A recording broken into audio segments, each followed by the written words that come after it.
নমস্কাৰ বন্ধুসকল, বহুত বহুত স্বাগতম জনাইছোঁ আপোনালোকক আসাম এডুকেশ্যন নগাঁও চেনেললৈ। আজি আমি আলোচনা কৰিম আসাম হিষ্ট্ৰী পাৰ্ট 4ৰ ওপৰত। যদিহে আপোনালোকে আসাম হিষ্ট্ৰী পাৰ্ট 1, 2 আৰু 3 চোৱা নাই তেতিয়াহ'লে নিশ্চয় চাই ল'ব, কাৰণ বহুতো ইম্পৰ্টেণ্ট কুৱেশ্যন তাত মই আলোচনা কৰিছোঁ। তো গাইজ, অসমৰ যিকোনো ধৰণৰ কম্পিটিটিভ এক্সামৰ কাৰণে আপোনালোকে প্ৰিপেৰেশ্যন কৰি আছে তেতিয়াহ'লে এইটো ভিডিঅ' আপোনালোকৰ কাৰণে ইম্পৰ্টেণ্ট হ'ব পাৰে। তো গাইজ, লাষ্টলৈকে চাব, বহুত ইম্পৰ্টেণ্ট কুৱেশ্যন হয়, এক্সাম বেচিছৰ কুৱেশ্যন লৈছোঁ। তো গাইজ, আহক আজি ভিডিঅ'টো আলোচনা কৰোঁ। তো গাইজ, এতিয়া আহিছোঁ আজিৰ ভিডিঅ'টোৰ ফাৰ্ষ্ট কুৱেশ্যনটোলৈ। Who was the first martyr of 1942 revolution in Assam? 1942 চনৰ যি ভাৰত ত্যাগ আন্দোলন হৈছিলে, এই ভাৰত ত্যাগ আন্দোলনত অসমৰ প্ৰথম শ্বহীদ কোন হৈছিলে? তো গাইজ, অসমত ভাৰত ত্যাগ আন্দোলনৰ প্ৰথম শ্বহীদ কোন? কনকলতা বৰুৱা। কুৱেশ্যন নম্বৰ 2, মূলা গাভৰু ডাইড ফাইটিং এগেইনষ্ট হোম? মূলা গাভৰু কাৰ সৈতে যুদ্ধ কৰি পেলাই মৃত্যুৰ মুখত পৰিছিলে? তো গাইজ, ইয়াৰ উত্তৰটো হ'ব তুৰ্বাকৰ লগত যুদ্ধ কৰি পেলাই মূলা গাভৰু মৃত্যুৰ মুখত পৰিছিলে। এতিয়া আহিছোঁ question number 3, which king was known as ভগা ৰজা? ভগা ৰজা বুলি কোনজন ৰজাক জনা যায়? কাক জনা যায় ভগা ৰজা বুলি? তো গাইজ, চুৰামফাক জনা যায় ভগা ৰজা বুলি। চুৰামফাৰ তাৰ নিক নেম কি? ভগা ৰজা। তো গাইজ, এতিয়া আহিছোঁ question number 4, the treaty of Giladhari Ghat was sign between whom? গিলাধাৰী ঘাটৰ যোনখন সন্ধি আছিলে, সন্ধিখন কাৰ মাজত স্বাক্ষৰিত হৈছিলে? কাৰ মাজত স্বাক্ষৰিত হৈছিলে? ইয়াৰ উত্তৰটো হ'ব আহোমসকল আৰু মোগলসকলৰ মাজত স্বাক্ষৰিত হৈছিলে গিলাধাৰী ঘাটৰ সন্ধিখন। কেতিয়া হৈছিলে? যেতিয়া মিৰ জুমলাই অসম আক্ৰমণ কৰিছিলে, মোগলসকলে আহোমসকলৰ ওপৰত বিজয় লাভ কৰিছিল তেতিয়া হৈছিলে ট্ৰিটি অফ গিলাধাৰী ঘাটৰ সন্ধিখন স্বাক্ষৰিত কৰা হৈছিলে। এতিয়া আহিছোঁ কুৱেশ্যন নম্বৰ 5লৈ। The rule of Barman dynasty came to end with the death of? বৰ্মন ডাইনাষ্টিৰ কেতিয়া পতন হৈছিলে? কোনজন ৰজাৰ পিছত পতনৰ দিশে আগবাঢ়িছিলে বৰ্মন ডাইনাষ্টি, বৰ্মন বংশ? তো গাইজ, ইয়াৰ উত্তৰ হ'ব ভাস্কৰ বৰ্মনৰ মৃত্যুৰ পিছত বৰ্মন বংশ পতনৰ দিশে আগবাঢ়িছিলে। এতিয়া আহিছোঁ question number 6, which king rebuild the Kamakhya temple? কোনজন ৰজাই আকৌ নতুনকৈ সজাইছিলে কামাখ্যা মন্দিৰটো দ্বিতীয়বাৰৰ কাৰণে নিৰ্মাণ কৰিছিলে? তো গাইজ, ইয়াৰ উত্তৰটো হ'ব নৰনাৰায়ণে কৰিছিলে। নৰনাৰায়ণে ৰিবিল্ড কৰিছিলে কামাখ্যা মন্দিৰটো। তো গাইজ, এতিয়া আহিছোঁ কুৱেশ্যন নম্বৰ 7লৈ। The treaty of Yandabo was sign in? কেতিয়া স্বাক্ষৰিত হৈছিল? ইয়াণ্ডাবু যোনখন সন্ধি আছিলে সেইখন কেতিয়া স্বাক্ষৰিত হৈছিল? তো গাইজ, ইয়াৰ উত্তৰটো হ'ব 1826 চনত ইয়াণ্ডাবু সন্ধিখন স্বাক্ষৰিত হৈছিলে। এতিয়া আহিছোঁ কুৱেশ্যন নম্বৰ 8লৈ। The treaty of Yandabo sign between whom? Treaty of Yandabo সন্ধিখন কাৰ মাজত স্বাক্ষৰিত হৈছিল? তো গাইজ, ইয়াৰ উত্তৰ হ'ব মানৰ ৰজা, কিং অফ বাৰ্মা অৰ্থাৎ মানৰ ৰজা, এণ্ড ইষ্ট ইণ্ডিয়া কোম্পানীৰ সৈতে মানৰ ৰজাৰ লগত এইখন স্বাক্ষৰিত হৈছিলে এইখন ট্ৰিটিখন। এতিয়া আহিছোঁ কুৱেশ্যন নম্বৰ 9লৈ। The Chutia kingdom was annexed by the Ahom during the reign of? Annex মানে হৈছে লগ লগোৱা। চুতীয়া কিংডমখন কেতিয়া আহোমৰ সৈতে লগ লগোৱা হৈছিল? আহোমসকলৰ ৰাজ্যৰ সৈতে কেতিয়া চুতীয়া কিংডমখন লগ লগোৱা হৈছিলে? ইয়াৰ উত্তৰ হ'ব চুহুংমুঙৰ ৰাজত্বকালত। চুহুংমুং যোনজন ৰজা আছিলে তেওঁৰ ৰাজত্বকালত লগ লগোৱা হৈছিলে।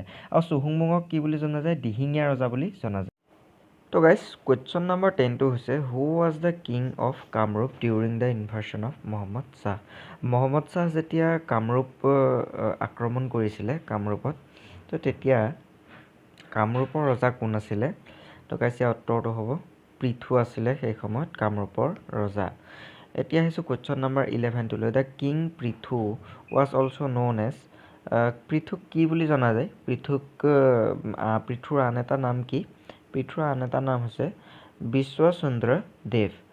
What was the final battle between Ahoms and Mughals? Ahom আৰু মোগলৰ মাজত একদম ফাইনেল বেটেল, একে শেষৰখন আৰু ফাইনেলখন যুদ্ধ কোনখন আছিলে?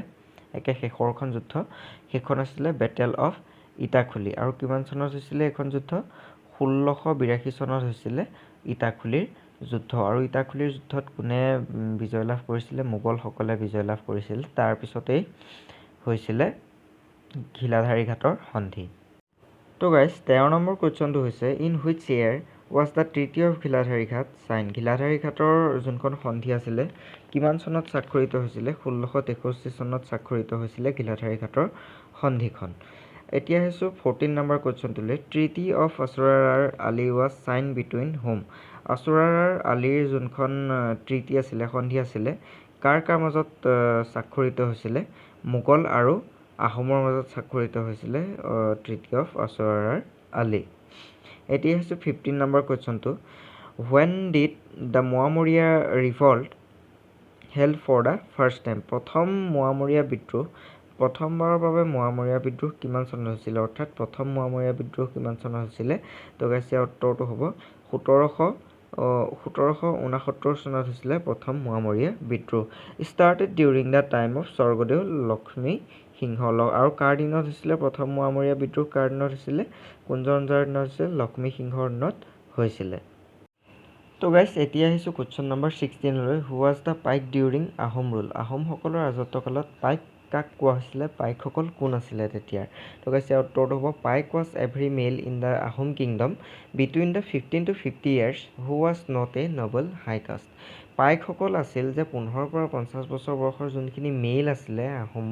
ৰাজ্যৰ তেওঁলোকক পাইক বুলি কোৱা হৈছিল আৰু এওঁলোক ক'ৰ পৰা আহিছিল এটা হাই কাষ্টৰ নাছিল এওঁলোক লোৱাৰ কাষ্টৰ পৰা আহিছিল লোৱাৰ কাষ্টৰ পৰা বিলংস কৰিছিল পাইক সকল তো গাইজ তেতিয়াৰ দিনত মানে কাষ্টক লৈ পেলাই বহুত গুৰুত্ব দিয়া হৈছিল যিসকল হাই কাষ্টৰ আছিল 15 পৰা 50 বছৰ বয়সৰ তেওঁলোক পাইক নাছিল কিন্তু যোনখিনি লো কাষ্টৰ পৰা আহিছিল তেওঁলোক আছিল পাইক 15 পৰা 50 বছৰ বয়সৰ ভিতৰত যোনখিনি মেল আছিল তেওঁলোক পাইক আছিল এতিয়া আছে কোৱেশ্চন নম্বৰ 17 লৈ when did first Anglo-Burmese war took place এতিয়া ইংৰাজ আৰু বাৰ্মিজ সকল অৰ্থাৎ মান সকলৰ মাজত কেতিয়া প্ৰথমখন যুদ্ধ হৈছিল তো গাইস ইয়াৰ উত্তৰটো হ'ব 5 মাৰ্চ 1824 চনত হৈছিল আৰু 1824 পৰা 24 ফেব্ৰুৱাৰী 1826 লৈকে এই যুদ্ধ চলিছিল তো গাইস 1826 চনত কি স্বাক্ষৰিত হৈছিল কোনখন ট্ৰিটি ইয়াণ্ডাবু ট্ৰিটি স্বাক্ষৰিত হৈছিল ইয়াণ্ডাবু সন্ধি স্বাক্ষৰিত হৈছিল কাৰ মাজত ইংৰাজ আৰু মান সকলৰ মাজত হৈছিল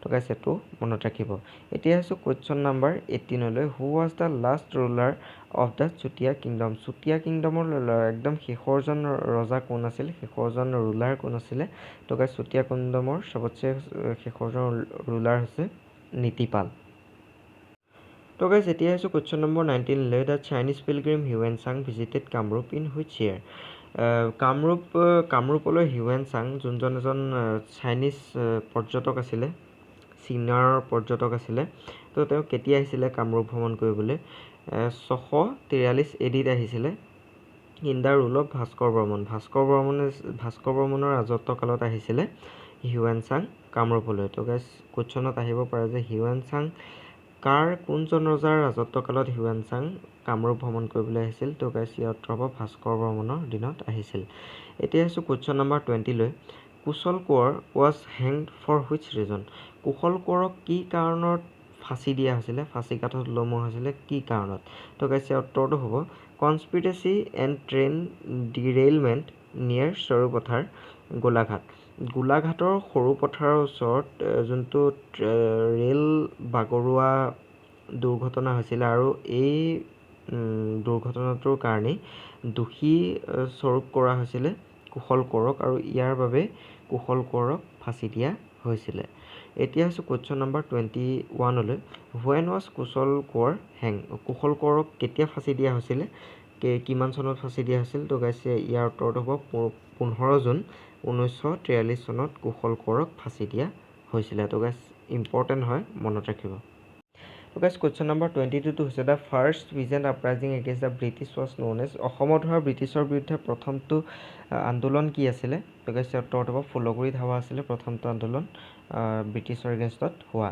question number 23 Mahatma Gandhi first visited Assam in the year Mahatma গান্ধীয়ে প্ৰথমবাৰৰ বাবে অসম কেতিয়া ভ্ৰমণ কৰিবলৈ আহিছিল কেতিয়া ভিজিট কৰিছিল অসমলৈ কেতিয়া আহিছিল প্ৰথমবাৰৰ বাবে ইয়াৰ উত্তৰটো হ'ব 1921 চনত আহিছিল Mahatma Gandhi question number 24 Kanaklata Barua became martyr of which national movement ভাৰতৰ কোনটো নেশ্যনেল মুভমেণ্টত কনকলতা বৰুৱাই মৃত্যুবৰণ কৰিছিল অথবা শ্বহীদ হৈছিল তো গাইস ইয়াৰ উত্তৰটো হ'ব কুইট ইণ্ডিয়া মুভমেণ্ট অথবা ভাৰত ত্যাগ আন্দোলনত কনকলতা বৰুৱা মৃত্যুবৰণ কৰিছিল অৰ্থাৎ শ্বহীদ হৈছিল তো গাইস কোৱেশ্চন নম্বৰ 25 আৰু এইটো ভিডিঅ'ৰ লাষ্ট কোৱেশ্চনটো হৈছে who establish the Ahom capital at যোৰহাটত আহোমৰ ৰাজধানী কোনজন ৰজাই স্থাপন কৰিছিল তো গাইস ইয়াৰ উত্তৰ হ'ব 1794 চনত আহোম ৰজা গৌৰীনাথ সিংহই যোৰহাটত আহোমৰ ৰাজধানী স্থাপন কৰিছিল তো গাইছ আজিৰ কাৰণে ইমানে নেক্সট এটা ভিডিঅ'ত আকৌ আলোচনা কৰিম কিছুমান ইম্পৰ্টেণ্ট কুৱেশ্যনছ যোনবিলাক কম্পিটিটিভ এক্সামৰ কাৰণে ইম্পৰ্টেণ্ট হয় যদিহে ভিডিঅ'টো ভাল লাগিছে তেতিয়াহ'লে লাইক শ্বেয়াৰ এণ্ড ছাবস্ক্ৰাইব নিশ্চয় কৰি ল'ব আৰু যদিহে নতুনকৈ ভিজিট কৰিছে চেনেলটো তেতিয়াহ'লে ছাবস্ক্ৰাইব নিশ্চয় কৰি ল'ব এনেকুৱা ভিডিঅ'বিলাক ৰেগুলাৰ আপডেট পাই থাকিবৰ বাবে তো গাইছ আজিৰ কাৰণে মই আপোনালোকৰ পৰা বিদায় লৈছোঁ জয় হিন্দ জয় আই অসম